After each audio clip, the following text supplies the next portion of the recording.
Boa noite, meus irmãos. Nós estamos reunidos mais uma vez através da internet com o intuito de meditar nas Sagradas Escrituras e de pensar a nossa fé. Por causa da situação que temos vivido, dessa pandemia, que se espalhou e tem dominado a mídia, o pensamento das pessoas, muitas questões elas vêm sobre nós quanto a como a igreja deve viver, como ela deve se comportar, do que nós devemos esperar. São muitas dúvidas e muitos questionamentos que vêm sobre a nossa cabeça. Exatamente por isso, creio que será muito útil para nós dedicarmos um período estudando o livro de Apocalipse. Nós iremos dedicar pelo menos aí uns 8 encontros através das mídias sociais, e nesses encontros a ideia é que a gente possa meditar nesse livro de Apocalipse, abordar várias das passagens, das sessões, e pensar a respeito do que esse livro diz sobre o que temos vivido e sobre o que devemos também esperar. Esse livro é muito rico, é um livro que vem e é escrito para a Igreja de Cristo ser confortada, para ela se sentir amada, mas ele também foi muito mal interpretado e ainda é mal interpretado ao longo da história do cristianismo. É muito natural encontrarmos pessoas que têm medo, receio de ler esse livro, exatamente porque muitos não conseguem entender, outros não querem pensar a respeito dos últimos dias, mas fato é que isso para nós é fundamental como crentes, porque esse livro diz respeito à nossa vida, diz respeito à maneira como devemos prosseguir nesse mundo. Nós hoje vamos ler apenas 8 versículos desse livro, iremos introduzir o assunto e posteriormente, nos próximos encontros, nós iremos ler um pouco mais e faremos uma exposição um pouco mais objetiva das narrativas em si do livro. Hoje nós leremos apenas os 8 primeiros versículos do livro de Apocalipse, que dizem respeito à revelação de Jesus Cristo e àquele que foi convidado, chamado por Deus para ver essas coisas e narrar e escrever essas coisas, que é o apóstolo João. Então, lendo os primeiros 8 versículos, abra sua Bíblia comigo, eu vou fazer a leitura, você pode acompanhar na sua casa. Nos diz assim a palavra do nosso Deus: revelação de Jesus Cristo, que Deus lhe deu para mostrar aos seus servos as coisas que em breve devem acontecer e que ele, enviado por intermédio do seu anjo, notificou ao seu servo João, o qual atestou a palavra de Deus e o testemunho de Jesus Cristo, quando a tudo quanto viu. Bem-aventurados aqueles que leem e aqueles que ouvem as palavras da profecia e guardam as coisas nelas escritas, pois o tempo está próximo. João, às 7 igrejas que se encontram na Ásia, graça e paz a vós outros, da parte daquele que é, que era e que há de vir, da parte dos 7 Espíritos que se acham diante do seu trono, e da parte de Jesus Cristo, a fiel testemunha, o primogênito dos mortos e o soberano dos reis da terra, aquele que nos ama e pelo seu sangue nos libertou dos nossos pecados e nos constituiu reinos, sacerdotes para o seu Deus e Pai. A ele a glória e o domínio pelos séculos dos séculos. Amém. Eis que vem com as nuvens, e todo olho verá, até quantos o transpassaram, e todas as tribos da terra se lamentarão sobre ele. Certamente, amém. Eu sou o Alfa e Ômega, diz o Senhor Deus, aquele que é, que era e que há de vir, o Todo-Poderoso. Amém. Vamos orar mais uma vez, pedindo a graça do Senhor sobre nós, pedindo para que Ele nos instrua, enquanto estamos dedicando esse tempo para meditar nas Escrituras Sagradas e para estudar a Palavra de Deus. Oremos. Pai, nós somos gratos a Ti pelo privilégio que temos de, mesmo distantes uns dos outros, podermos gastar o nosso tempo meditando juntos nas Sagradas Escrituras. Pedimos que o Senhor nos auxilie nesse tempo, que o Senhor nos faça compreender e entender a Palavra de Deus e nos faça descansar e confiar no Senhor. crendo que o Senhor está no controle das nossas vidas e crendo que o Senhor permanecerá para sempre cuidando do seu povo. Essa é a nossa oração. Assim fazemos em nome de Cristo Jesus, o Senhor da Igreja. Amém. Amém. Estamos diante de um livro glorioso. O livro de Apocalipse, ele faz narrativas que até hoje elas impressionam todos os seus leitores.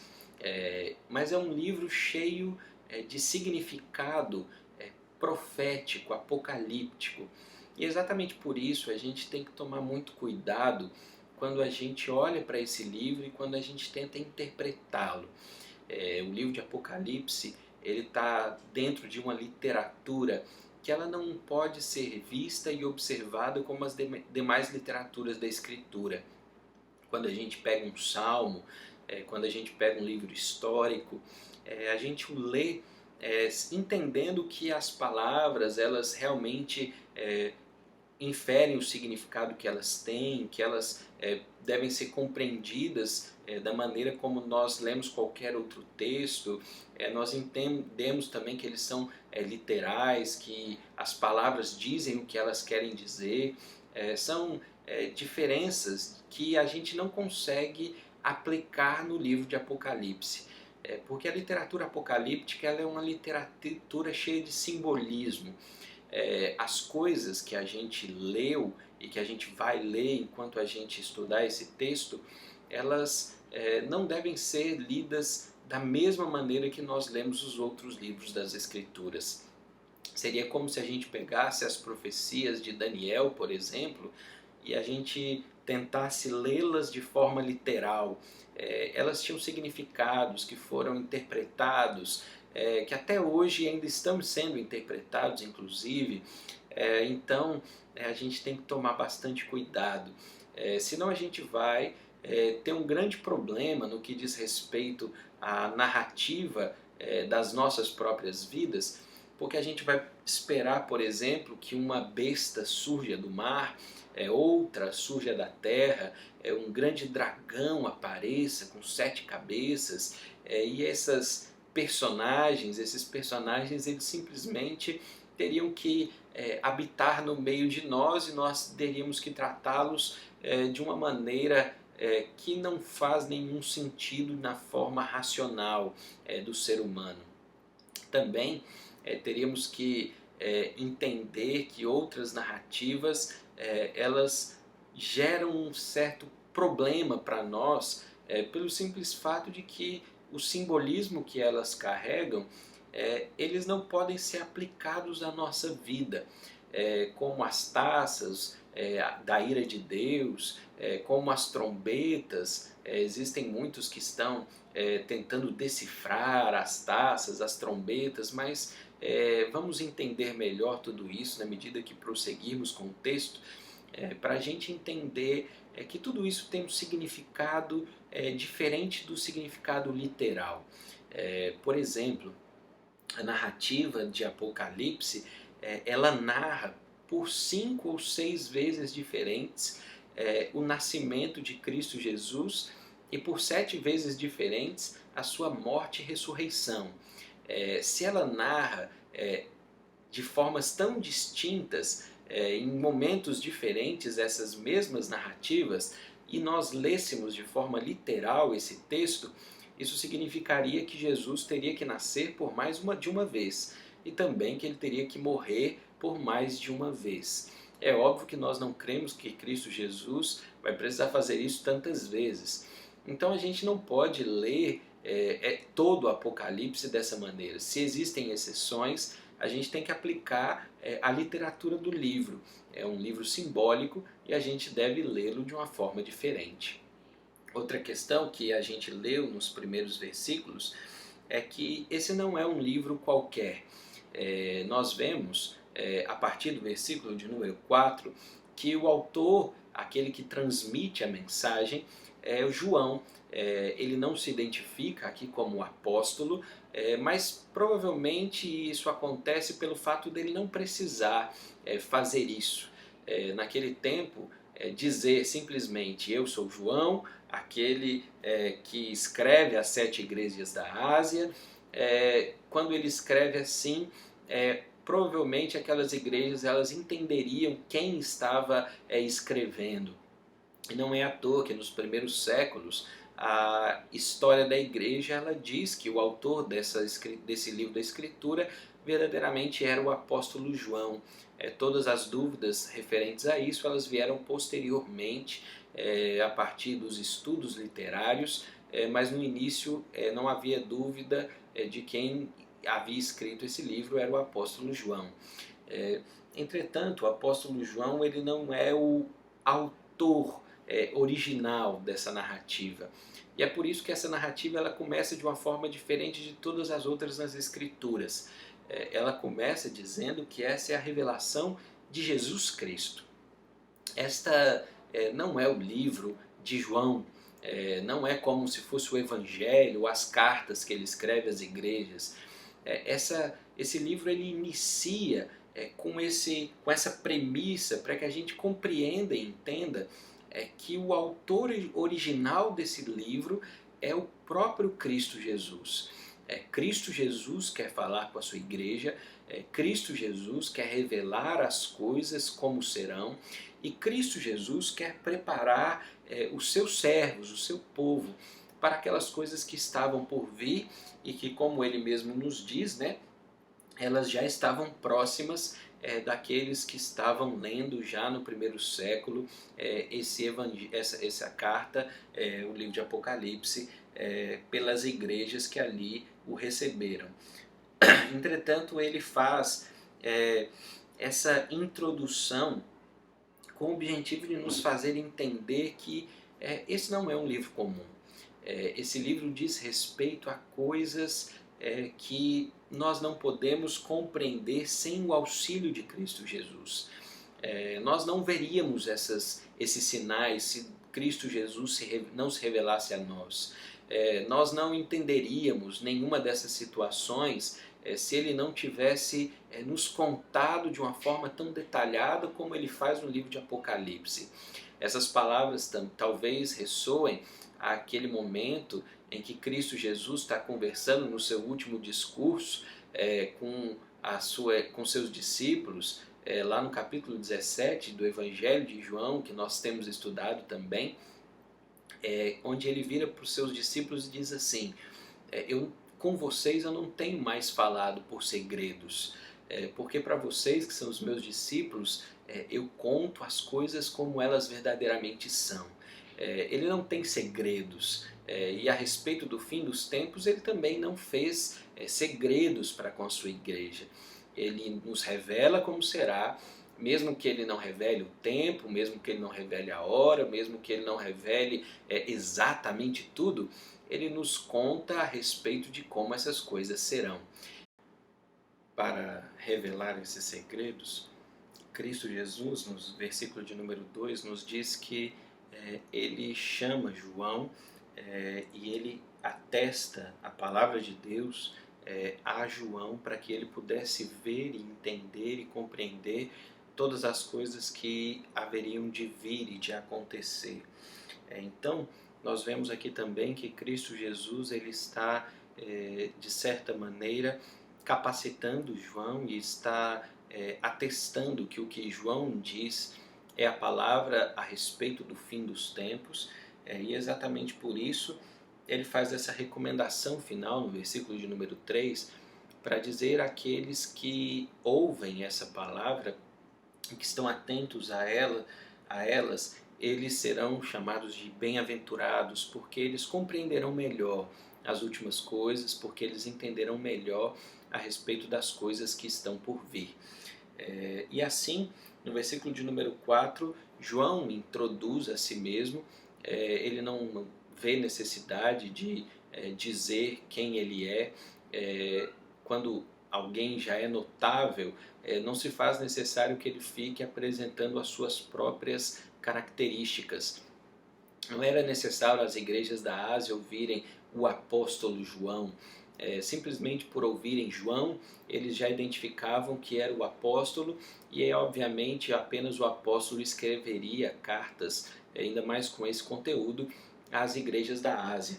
Então ele escreve essa carta, né, às 7 igrejas. Elas estão descritas no versículo de número 11, elas serão citadas em diversos momentos no livro de Apocalipse, mas são as igrejas de Éfeso, Esmirna, Pérgamo, Tiatira, Sardes, Filadélfia e Laodiceia. O número 7 ele tem um significado muito grandioso no livro de Apocalipse, mas em basicamente todo o conteúdo do livro é citado por 52 vezes o número 7.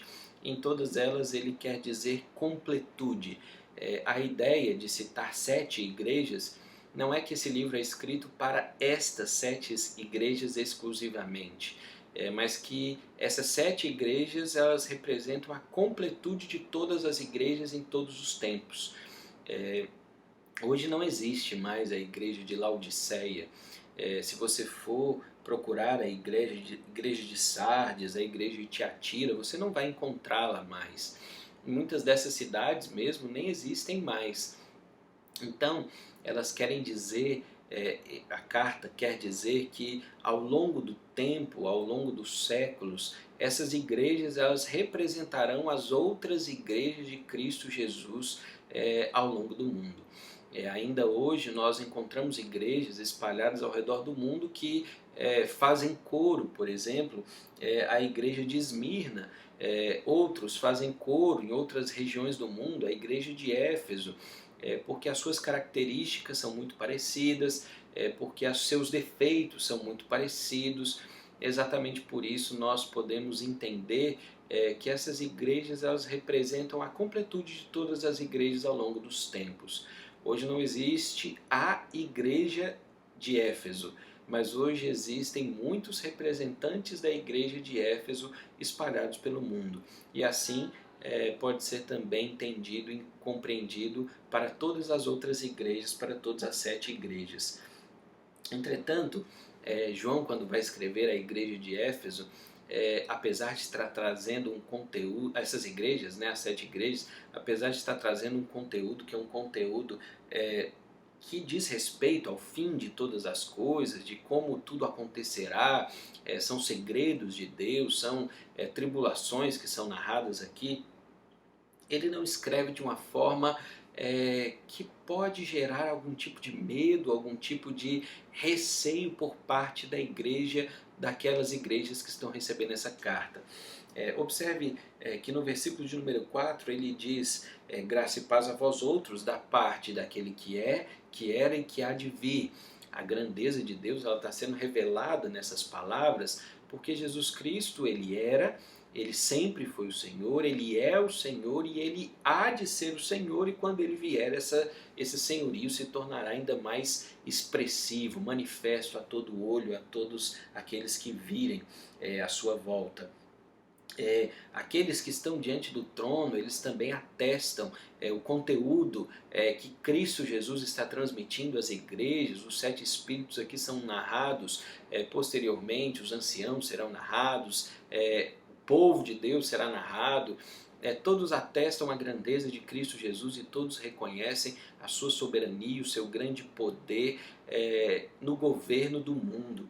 E é por isso que no versículo 5, o apóstolo João ele enfatiza ainda mais esse poderio em Cristo Jesus.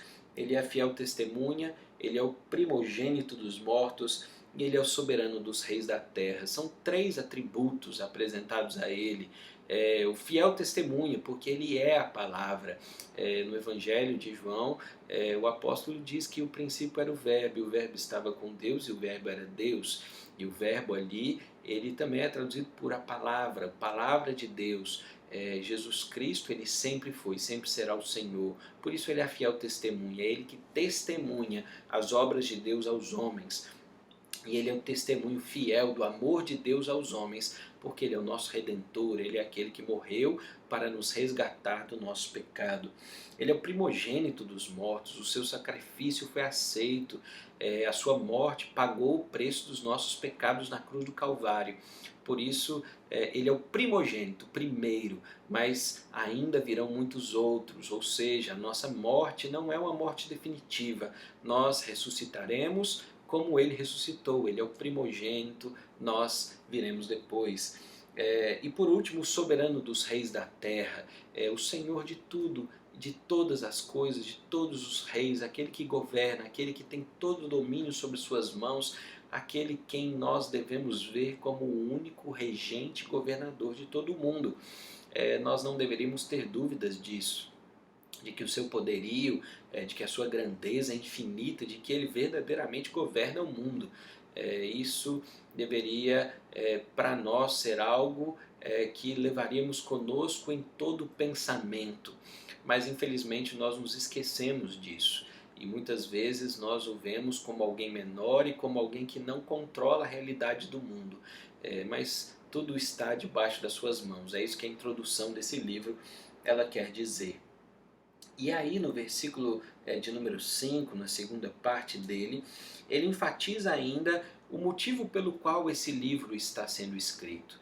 O propósito é para que aquele que é o governador do mundo, que é também aquele que nos ama e pelo seu sangue nos libertou dos nossos pecados e nos constitui reinos, sacerdotes para Deus, para ele seja a glória, o domínio pelos séculos dos séculos. E ele encerra como se fosse um tipo de oração, dizendo amém, concordando pelo simples fato de que ele pode ver a infinita bondade de Deus sendo transmitida aos homens. O amor de Deus é tão grandioso, é tão maravilhoso para com seus filhos, que ele não nos deixa nos dias de aflição angustiados à espera de respostas. Ele já ofereceu as respostas. Ele está nos dizendo no livro de Apocalipse que ele está governando a sua igreja, que ele está cuidando de nós e que ele já nos libertou dos nossos pecados, que ele já nos constituiu como reinos, como sacerdotes de Deus. Esses atributos que estão tão explorados, por exemplo, nas cartas paulinas, nas outras cartas também, eles aqui se tornam mais uma vez evidentes e são trazidos à tona para que a gente se veja como parte da grandiosa obra de Deus. E assim a gente consegue perceber e entender, a partir do versículo de número 7, também pensando já no versículo de número 8, que o propósito do livro, o propósito da carta de Apocalipse, é fazer com que a igreja de Cristo Jesus reconheça a infinita bondade e a infinita grandeza do seu Redentor. Quando o versículo 7 nos diz que Cristo Jesus vem como as nuvens e que todo olho verá, inclusive aqueles que o transpassaram, que todos os tribos da terra lamentarão sobre ele, isso tudo nos diz que o Senhor Redentor, o governador do mundo, ele será visto por todos, afinal, como aquele que governa o universo. Um dia, toda língua, toda boca dirá que o nosso Deus é o Senhor do universo. Todo olho verá Cristo Jesus e todo joelho se dobrará ante a sua presença. É isso que a narrativa de Apocalipse vem nos dizer. A ideia é que a gente reconheça a infinita bondade e infinita grandeza de Deus. O nosso Redentor, ele está sobre nós, não como alguém passivo, ou não como alguém neutro, mas ele está sendo o governador do mundo e ele continuará governando o mundo até o último dia, quando todo olho vê a sua grandeza e o seu infinito poder. Isso, para nós, é motivo de alegria. Por mais que para muitos, como é descrito no versículo 7, seja motivo de sofrimento e de dor e de medo, né? Para nós isso é um motivo de alegria pelo simples fato de que reconhecemos de que o nosso Deus, ele reina. Nós não estamos em um império que pode ser abalado. Nós não estamos diante de um governo que pode ser usurpado. Deus não pode perder o seu poder, ele não perderá o seu poder, ele terá o seu poder sob suas mãos para sempre, e ele governará o mundo para sempre. E por fim, como a narrativa de Apocalipse ela vai nos dizer, ele governará a cidade santa e para sempre ele é o Senhor. Não existe outro Senhor, não existe outro juízo, não existe outra oportunidade o nosso Deus é o Senhor, Ele reina e hoje Ele nos dá o privilégio de sermos vistos como seus filhos. É por isso que o último versículo que nós lemos, o versículo de número 8, enfatiza que Ele é o alfa e o ômega, é a primeira e a última letra do calendário grego, né, do alfabeto grego, as letras que dizem que Ele é o princípio e o fim, que Ele é o começo de todas as coisas, por isso que Ele estava com Deus, e Ele é o fim, porque por último, todo olho verá o seu poder e todo joelho se dobrará ante a sua graça e a sua grandiosidade. Ele é o princípio e o fim, Ele é o Senhor Deus, Ele é aquele que era, que é e que há de vir. Mais uma vez enfatizado aqui, porém acrescido de uma nova característica, o Todo-Poderoso. Estamos diante de uma expressão maravilhosa também a respeito de Cristo Jesus. Tudo isso diz respeito a essa expressão.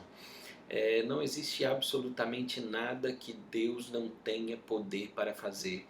Ele é o Senhor de tudo. Ele é o Senhor Todo-Poderoso. Na sua mão está todo o poder. Tudo está perante os seus olhos. E por que nós estamos vendo tudo isso assim, de uma forma cautelosa, ainda introdutória, tentando trazer à tona algumas dessas percepções e desses assuntos? Porque o Todo-Poderoso, ele escreveu uma carta para a sua igreja. O Todo-Poderoso, o Rei dos céus, governador do mundo, ele escreve uma carta para mim e para você, que é a igreja de Cristo Jesus, que confessa a Cristo Jesus com o seu nome, que crê que Ele morreu e que Ele ressuscitou pelos seus pecados. Para nós, o Todo-Poderoso escreve uma carta dizendo: eu estou no controle de todas as coisas, eu tenho domínio sobre todas as coisas, nada escapa das minhas mãos. Vocês não precisam temer o fim dos tempos. Vocês não precisam ter medo das últimas coisas. Vocês não precisam ficar angustiados, ficar aflitos. Vocês não precisam chorar, amedrontados com o que virá, pelo simples fato de que vocês servem ao Todo-Poderoso Deus. O plano não vai dar errado de Deus. Não existe a possibilidade do plano dele dar errado. Tudo acontece porque Ele permite. As Escrituras enfatizam isso o tempo todo. Quando a gente vê até Satanás agindo, a gente vê ele solicitando o seu agir para o Deus eterno. E se o Deus eterno dissesse não, ele não poderia agir, porque tudo está debaixo do seu governo.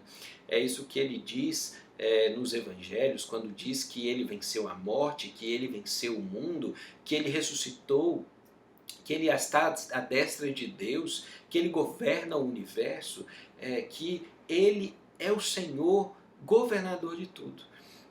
Isso deve acalmar os nossos corações. Isso deve nos fazer refletir na imensidão daquele que nos governa e que nos chamou. Nós deveríamos repousar seguros nas mãos desse Deus. E a carta de Apocalipse é uma carta, como a gente vai ver, infinitamente gloriosa para nós que somos os filhos de Deus.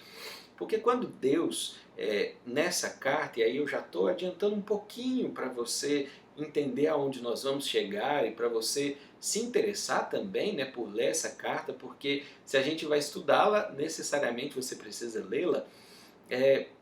A gente vai ver como Deus, ele faz três coisas no meio disso tudo. Primeiro, ele nos mostra como ele protege a sua igreja nos dias das tribulações. Isso está em todo o tempo apresentado a nós em Apocalipse. As aflições vêm sobre o mundo e Deus, ele vem socorrer e cuidar da sua igreja, diminuindo o seu sofrimento, diminuindo a sua angústia e abreviando os dias, inclusive, para que o tempo da sua volta seja mais rápido. Mas ele faz isso tudo pensando na sua igreja, cuidando dos seus filhos, cuidando daqueles que são chamados pelo seu nome. Em segundo lugar, a gente vai ver que todo domínio está nas suas mãos. e que tudo o que vem, tudo o que acontece é fruto da ação do próprio homem.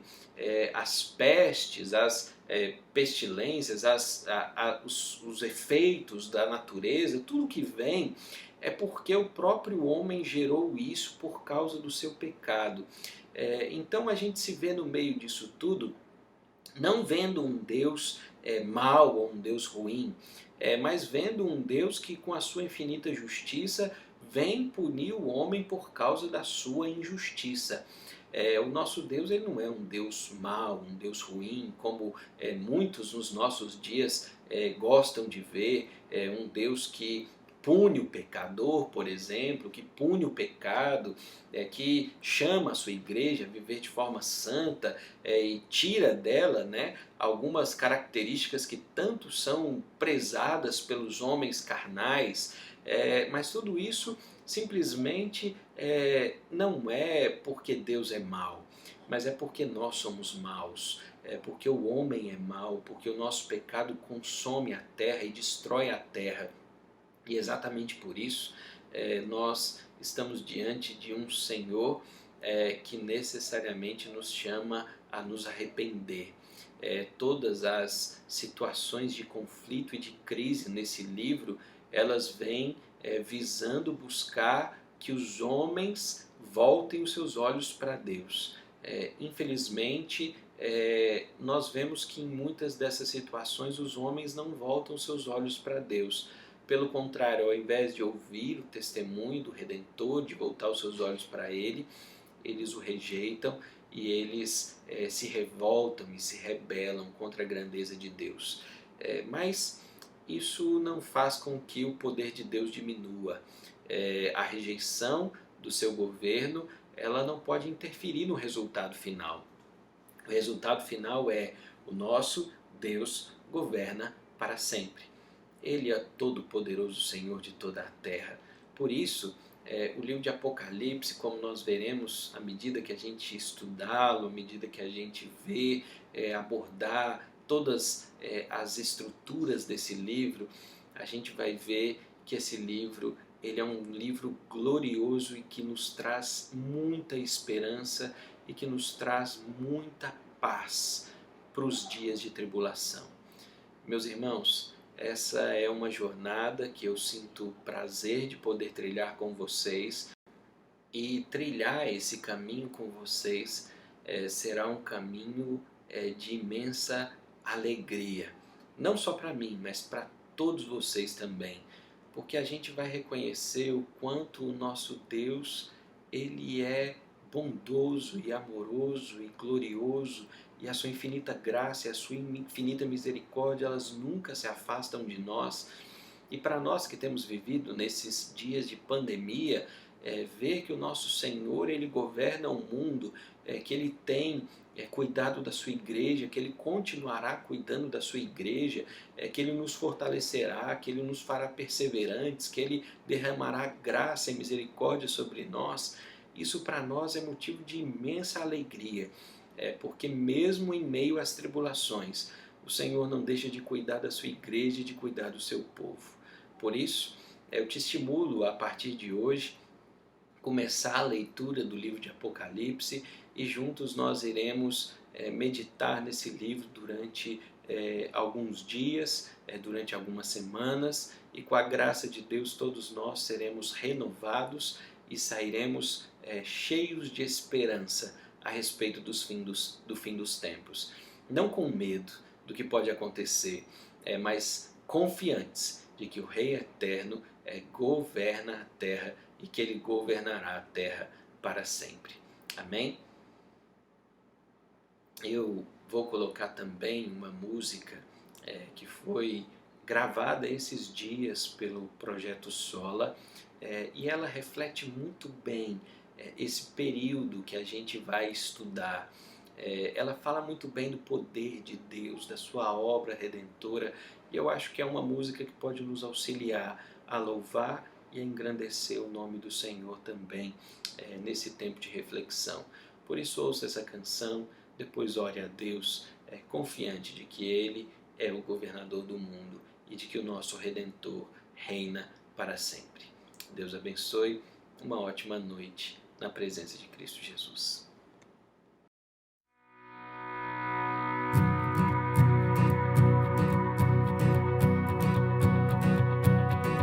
Canto ao Senhor que me perdoou, removeu a ira que estava sobre mim. Eu confiarei, não há o que temer, esperança que traz força ao coração. E naquele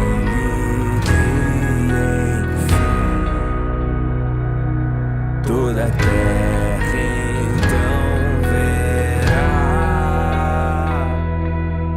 Deus é a salvação, o mal não irá triunfar. Cantem, o nosso Rei é grande em poder.